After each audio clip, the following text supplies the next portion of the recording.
સાબરમતી નદીના પાણી ખેડામાં પણ પહોંચ્યા છે। વાસણા બેરેજમાંથી છોડાયેલા પાણી ખેડા પહોંચતા સાબરમતી નદી જીવંત બની હોય અને નદી બે કાંઠે વહેતી હોય તેવા દ્રશ્યો જોવા મળ્યા। ખેડામાંથી પસાર થતી સાબરમતી નદીના ડ્રોન દ્રશ્યો પણ સામે આવ્યા છે।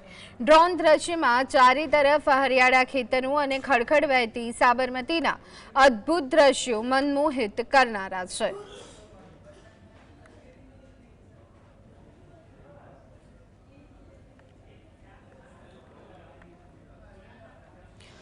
તો અમદાવાદમાં સાબરમતી નદીમાં ઉપરવાસમાંથી પાણી છોડવામાં આવતા જળસ્તરમાં વધારો થયો। સંત સરોવર ડેમમાંથી 94,000 ક્યુસેક પાણી સાબરમતી નદીમાં છોડવામાં આવ્યું છે, જ્યારે કે વાસણા બેરેજના 27 દરવાજા 12 ફૂટ ખોલવામાં આવ્યા।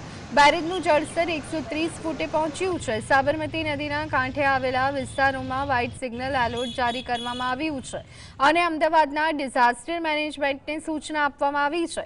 મેટ્રો રેલ પ્રોજેક્ટને પણ આ અંગે જાણ કરાઈ છે। જો વધુ વરસાદ નહીં પડે તો રાહતની સ્થિતિ રહેશે અને સાંજે 6 વાગ્યા બાદ જળસ્તરમાં ઘટાડો જોવા મળી રહ્યો છે। ત્યારે આજે ટોટલ 27 મેચ ફ્રી ફ્લો કરી દેવામાં આવે છે, એટલે કે 12 ફૂટ ખોલી દેવામાં આવે છે અને નીચાણવાળા વિસ્તારોના અને આપણે ગઈકાલે સવારે વહેલી સવારે વ્હાઇટ સિગ્નલ ઇસ્યુ કરવામાં આવે અને એની જાણ પણ જિલ્લા વહીવટીતંત્ર તેમજ અમદાવાદ મ્યુનિસિપાલિટી કોર્પોરેશનની જેમ ડેવલપમાં વધારે તેને પાણીની આવક તે મુજબ આપણે હાલમાં જિલ્લાનું ડિઝાસ્ટર મેનેજમેન્ટનું આવતું છે। અહીંથી આપણે વહીવટીતંત્રનું સેક્શન ચાલુ ત્યાં પણ આપણે ફ્લડ મેમોરેન્ડમ પ્રમાણે જે કામને કરવાનું થતું હોય એનું પણ લિસ્ટ આપેલું છે। તો રાજસ્થાન સહિત ઉત્તર ગુજરાતના કેટલાક ક્ષેત્રમાં વરસાદે વિરામ લેતા ધરોઈ ડેમમાંથી સાબરમતી નદીમાં છોડવામાં આવતા પાણીમાં ઘટાડો થઈ શકે છે। આ સ્થિતિના કારણે નદીમાં પાણી ઘટવાની શક્યતા છે। અમદાવાદના ગ્રામ્ય વિસ્તારોમાં તંત્રની ટીમ સતત સ્થિતિનું નિરીક્ષણ કરી રહી છે। મામલતદાર સહિતના અધિકારીઓ દ્વારા સતત ચેકિંગ હાથ ધરાયું। કોઈ અનિચ્છનીય બનાવ ન બને તે માટે સ્થાનિક વહીવટીતંત્રે લોકોને સાબરમતી નદીના પટ વિસ્તારમાં ન જવાની અપીલ કરી છે। નાગરિકોને સાવચેત રહેવાની સૂચના પણ આપવામાં આવી છે।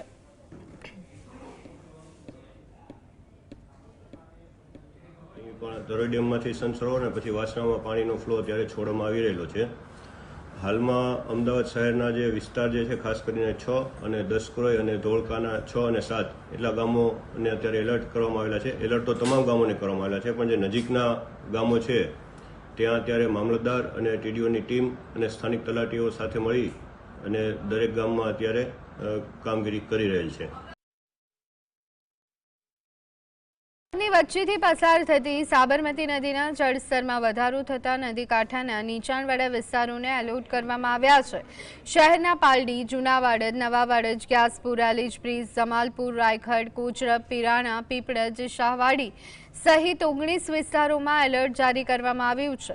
અધિકારીઓને સતર્ક રહેવા માટે સૂચના આપવામાં આવી છે। ગાંધીનગરના સંત સરોવર ડેમમાંથી 96,243 ક્યુસેક પાણી સાબરમતીમાં છોડવામાં આવ્યું છે।